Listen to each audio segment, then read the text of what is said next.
কিরে বোন দাঁড়ালি কেন? আরে ভাইয়া দাঁড়াও, ওইখানে একটা ভাবি না, ওই ভাবির সাথে ওই ছেলেটা কে? কি? আরে দেখি তো কি বলছে। আরে এটা কি দেখতেছি? মেহেদি, আজকে আমরা যে পার্কে আসছি এই পার্কটা অনেক সুন্দর না? মনি এই ছেলের সাথে কি করতেছে? 1 মিনিট, একটা ভিডিও করে প্রমাণ রেখে দিই। যাক, ভিডিও করা শেষ। মনিকে একটা ফোন দিত, মনি কি বলে শুনি। মেহেদি দাঁড়াও, আমার একটা কল আসছে। হ্যালো। হ্যাঁ মনি, কোথায় তুমি? এটা আমি আবার কে ফোন দিল ওকে? আমি তো আমার ফ্রেন্ডের বাসায় আসছি। কেন? ও তাই, তো কোন ফ্রেন্ডের বাসায় গেছো তুমি? এই তো নাদিয়ার বাসায় আসছি। কেন? ও আচ্ছা, তো আমি কি নিতে আসবো নাকি তোমাকে? আরে না না, তোমাকে কষ্ট করে আমাকে নিতে আসতে হবে না, আমি একাই বাসায় যেতে পারবো। মনে কার সাথে কথা বলতেছে? আচ্ছা ঠিক আছে, রাখি। চল বোন। মেহেদি, আমাকে বাসায় যেতে হবে, আমার আর্জেন্ট একটা কল আসছে। আচ্ছা ঠিক আছে মনে, তুমি তাহলে যাও, কালকে এসো।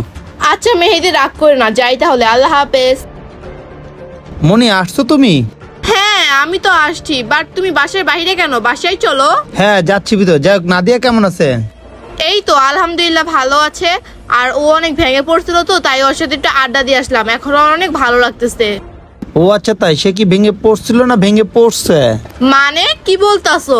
মানে কি বলছিস মনে জানো, আজকে আমি সবকিছু দেখে ফেলছি। তুমি তোমার বয়ফ্রেন্ডের সাথে যে গাছের তলে দাঁড়া দাঁড়া আড্ডা মারতেছিলে না, আমি না সব দেখে ফেলেছি। ঠিক আছে, তুমি না আমার কাছে আর কিচ্ছু লুকাতে পারবা না, কারণ তোমাকে আমি নিজের চোখে দেখেছি মনে ওখানে। আর তুমি যে আমার কাছে মিথ্যা কথা বলবো না তার কোনো সুযোগ নেই, কারণ আমি সবকিছু ভিডিও করছি ওগুলা। তুমি একটু দাঁড়াও, এই দেখো ভিডিও। তো তুমি তো এখন ধরা খেয়ে গেলা, তো তুমি এখন কিছু বলবা নাকি তুমি আমার ঘর থেকে তোমার জয় জিনিস নিয়ে তুমি আমার চোখের সামনে তো এখনই বের হয়ে যাবা মনি? হ্যাঁ চলে যাব, আর তোমাকে কিছু বলেও যাব। ছি, এই মেয়েটাই আমার ওয়াইফ ছিল, ওকে আমি বিয়ে করছিলাম ভালোবেসে। ছি, মনি আমাকে এভাবে ঠকালো, আমার বিশ্বাস হচ্ছে না। নয়ন, একটা কথা শোনো, আমি তোমার সংসার ছেড়ে চলে যাচ্ছি, কারণ আমি ওকে ভালোবাসি, ওর সাথে সংসার করবো এবং আমরা দুজন মিলে অনেক সুখে থাকবো ভালোবেসে। তুমি ভালো থেকো একা। ওই পরপুষের জন্য চলে গেল।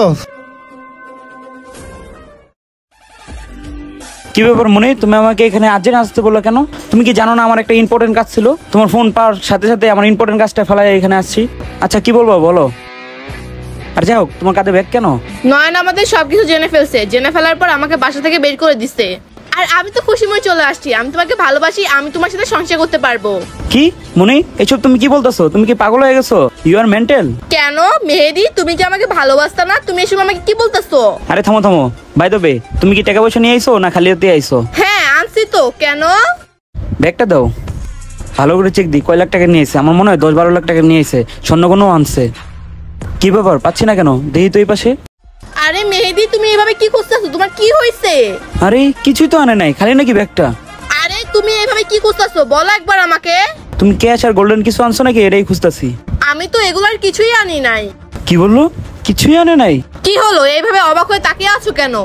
হেই, তুমি এখানে খালি হাতে কেন আসছো? আমার জীবনটা কি ধ্বংস করতে আইছো? মানে কি বলতে চাচ্ছো মেহেদি? মানে হলো এটাই, আমি তোমাকে কখনো ভালোবাসি নাই, তোমার হাজবেন্ডের টাকাকেই ভালোবাসছিলাম। তুমি ছিলে আমার টাকার মেশিন, বুঝতে পারছো? এই জন্যই আমি তোমার সাথে এতদিন রিলেশন করছিলাম, এটাই বাস্তব। তার মানে তুমি আমাকে ভালোবাসতা না, আমার হাজবেন্ডের টাকা পয়সাকে তুমি ভালোবাসতা?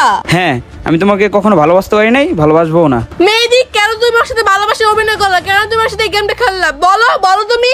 ওকে একটা থাপ্পড় মারা উচিত। আরে মেহেদি আমাকে থাপ্পড় মারলো? আমার সামনে না এইসব নাটক করবি না, ঠিক আছে? আমি তো জামাই না, তুই তোর জামাইরে ঠকাইছিস, আমি তোরে ঠকাইলাম। তোর এই ফকিনি মার্কা ব্যাগ নিয়ে আমার সামনে থেকে তুই চলে যা। জামাই ছেড়ে আমার কাছে আইসা পড়ছে, কতই শখ। কিরে এখানে দাঁড়াছিস কে? সর। বন্ধুরা, কেউ কখনো কাউকে ঠকালে সে কখনো সুখী হয় না, কারণ মন ভাঙ্গা আর মসজিদ ভাঙ্গা একই কথা। আপনি যদি কাউকে ঠকে থাকেন এখনই তার কাছে মাপ চাবেন। আর আমাদের এই ভিডিওটা ভালো লেগে থাকলে অবশ্যই লাইক শেয়ার কমেন্টস করবেন। এটা মনে করেন না যে মানুষকে ঠকিয়ে মানুষ সুখে থাকে, এটা একদমই বাস্তব না।